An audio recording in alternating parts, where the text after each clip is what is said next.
Week 1, we heard about the visit of the angel to Zechariah, and he reacted with disbelief to the angel's message that he was going to have a son, him and his wife, in their old age. They're going to have a baby. And he received the gift of silence, or we kind of rephrase that as stillness.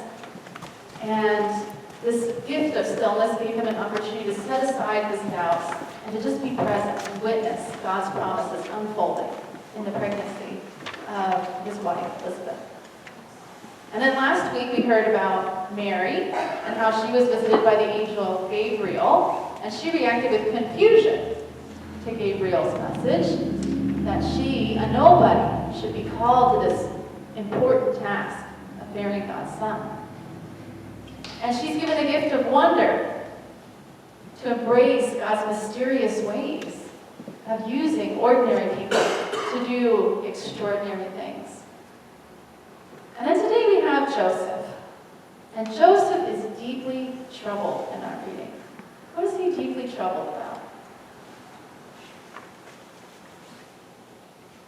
What's going on? Mary's pregnant. Mary is pregnant, yes. His fiance, which they're not yet living together, that's our clue, is with child, and so he knows that child is not his. Now the reading tells us it's from the Holy Spirit, but we kind of get the impression Joseph doesn't know that. Joseph just knows that his fiance is pregnant.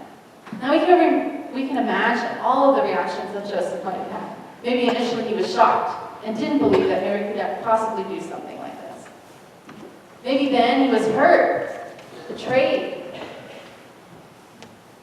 felt angry that she could do this to him. And then perhaps anxious, confused. What can he do in response now that he has this news, that he knows that it's true? All of these feelings whirling around. And of course his thoughts probably going in circles, right? Trying to figure out what to do, interrupting his ability to concentrate at work, his ability to sleep at night. But he comes to a decision. And we're told it's a decision that reflects his character as a righteous man, as a good egg, you might say in our language, a faithful person. And his decision is to dismiss Mary quietly. And maybe this way he can spare her and the baby some of the shame that they will face. But it's not really the best decision. And he doesn't seem necessarily happy with it. But then he goes to sleep. And a true solution comes to him in a dream. Have you ever experienced this? There's this problem facing you and you're thinking about it, thinking about it, thinking about it, tossing and turning, and then you finally go to sleep and you wake up the next morning and lo, there is the solution. It's come to you in your sleep. Has that ever happened before? Maybe.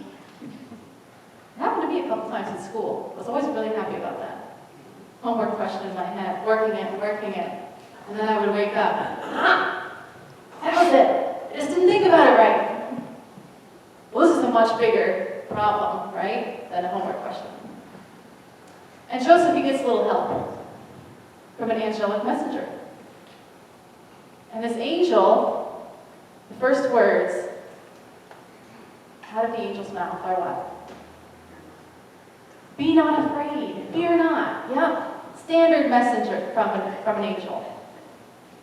Be not afraid. And what does the angel tell Joseph in the dream?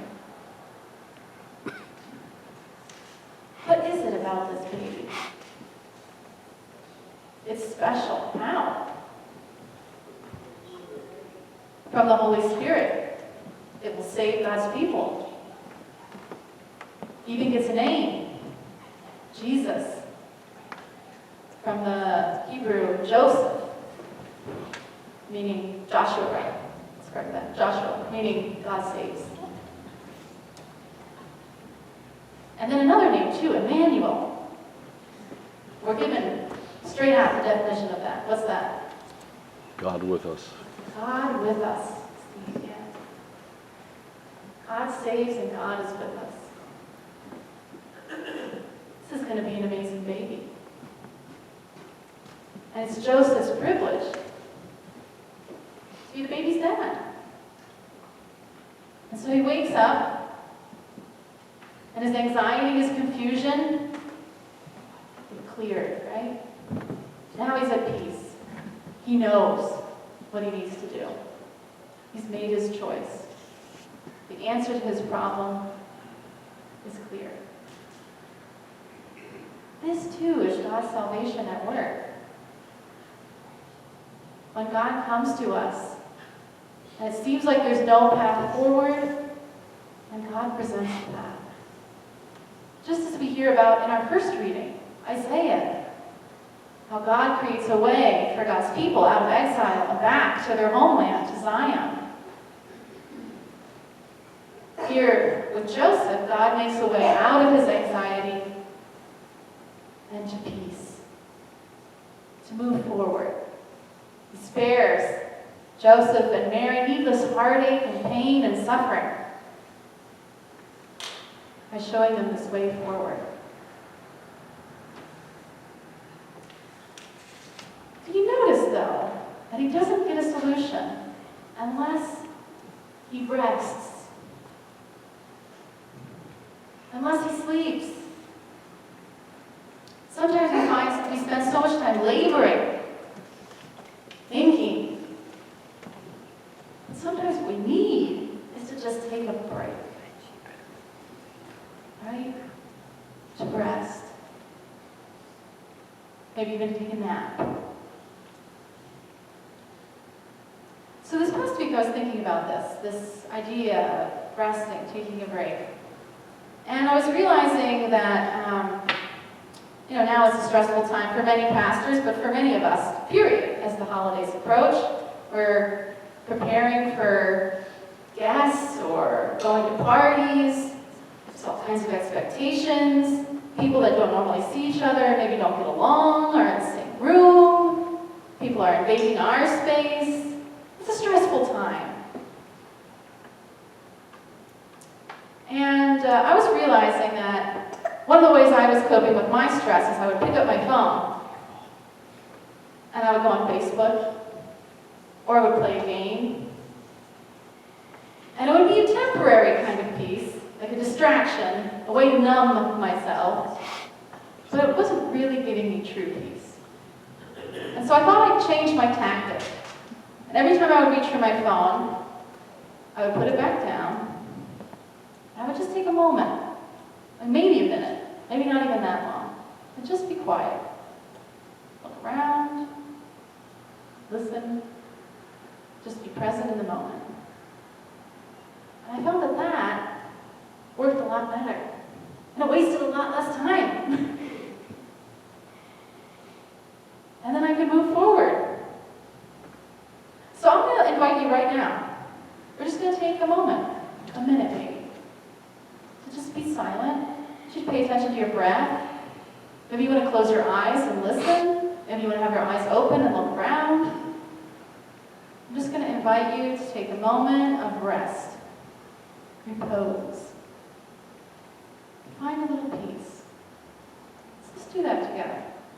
Are you ready? Start now.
I invite you to come back. What's that? Start to drift off? Did you notice anything?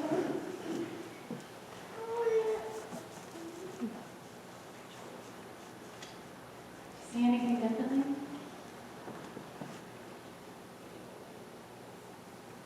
We had a lovely accompaniment of the baby in the back. When I heard that, I was thinking that is really so peaceful and calm. Just a tiny little noise, right? Yeah.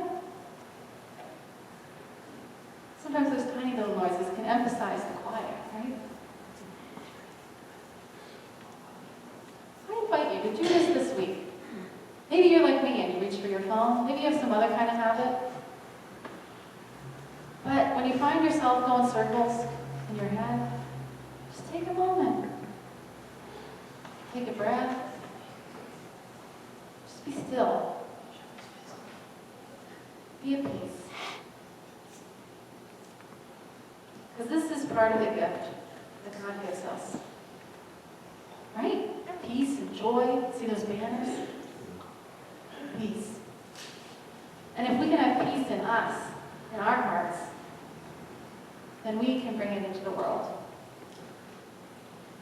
We can bring it to others.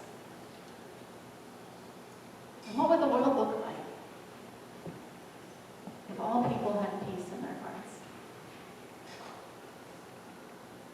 What a gift. Oh no.